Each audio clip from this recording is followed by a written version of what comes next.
देश भर में सीएए लागू होने के बाद बवाल शुरू। कई राज्यों ने केंद्र के कानून को लागू करने से किया इनकार।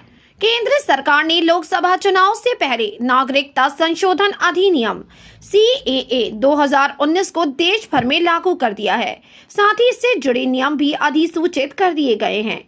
सीएए के तहत 3 पड़ोसी देशों अफगानिस्तान, पाकिस्तान और बांग्लादेश से 31 दिसंबर 2014 से पहले भारत आने वाले गैर मुस्लिम प्रवासियों को भारत की नागरिकता दी जाएगी। इन समुदायों में हिंदू, सिख, बौद्ध, जैन, पारसी और ईसाई समुदाय शामिल है।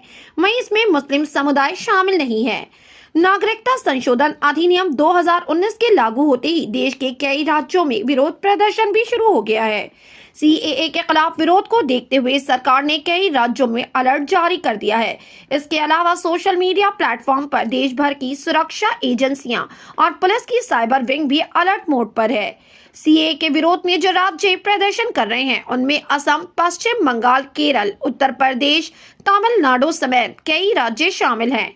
नागरिकता अधिनियम के लागू होने के कुछ घंटों बाद ही सोमवार को जामिया मिलिया इस्लामिया में विरोध प्रदर्शन शुरू हो गया था, जिसके बाद से परिसर में भारी दिल्ली पुलिस और आरएएफ तैनात है। सीएए 2019 लागू होने के बाद असम में विपक्षी दल ने केंद्र सरकार के खिलाफ निशाना साधा। साथ ही पूरे राज्य में विरोध प्रदर्शन शुरू हुआ। इसके अलावा 16 दल वाले संयुक्त विपक्षी मंच असम यूओएफए ने मंगलवार को राज्य व्यापी हड़ताल की घोषणा की है। सीए के खिलाफ पश्चिम बंगाल की सीएम ममता बनर्जी जोर शोर से प्रदर्शन करती दिख रही हैं। केंद्र सरकार ने सीए लागू कर दिया है, लेकिन केरल, तमिलनाडु और बंगाल में से लागू किया जाना काफी मुश्किल भरा काम लग रहा है। दरअसल इन राज्यों की सरकारों ने इसे लागू करने से इनकार कर दिया है। पश्चिम बंगाल की मुख्यमंत्री ममता बनर्जी का कहना है कि अगर सीए के नियमों के जरिए लोगों को उनके अधिकारों से वंचित किया गया तो वो इसके खिलाफ लड़ेंगी। उनका कहना है कि सीए लागू करना चुनाव के लिए बीजेपी का प्रचार है और कुछ नहीं।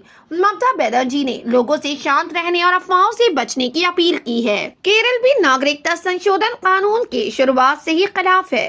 सीएम पिनराई विजयन का कहना है कि उनकी सरकार पहले ही कह चुकी है कि वो इस कानून को अपने राज्य में लागू नहीं होने देगी। उन्होंने इसे सांप्रदायिक कानून करार देते हुए कहा कि इसके विरोध में पूरा केरल एकजुट है। उन्होंने कहा कि केरल पहला राज्य था जिसने सीएए के विरोध में साल 2019 में विधानसभा में प्रस्ताव पास कर इस कानून को रद्द करने की मांग की थी। वहीं तमिलनाडु के मुख्यमंत्री एम.के. स्टालिन ने नागरिकता संशोधन अधिनियम सीएए को लेकर बड़ा ऐलान किया है। मंगलवार को उन्होंने कहा कि तमिलनाडु में सीएए लागू नहीं होगा। एम.के. स्टालिन ने कहा कि हमारी सरकार राज्य में सीएए को लागू नहीं करने वाली है। केंद्र सरकार की ओर सीएए लागू करने की घोषणा पर एम.के. स्टालिन ने सोमवार को भाजपा पर निशाना साधा। उन्होंने कहा कि प्रधानमंत्री नरेंद्र मोदी राजनीतिक लाभ हासिल करने के प्रयास में लोकसभा चुनाव से पहले सीएए के नियमों को अधिसूचित कर रहे हैं। इसके जरिए वो अपने डूबते जहाज को बचाने की कोशिश में है। एम.के. स्टालिन ने कहा कि भाजपा सरकार के विभाजनकारी एजेंडे ने नागरिकता अधिनियम को हथियार बना दिया है।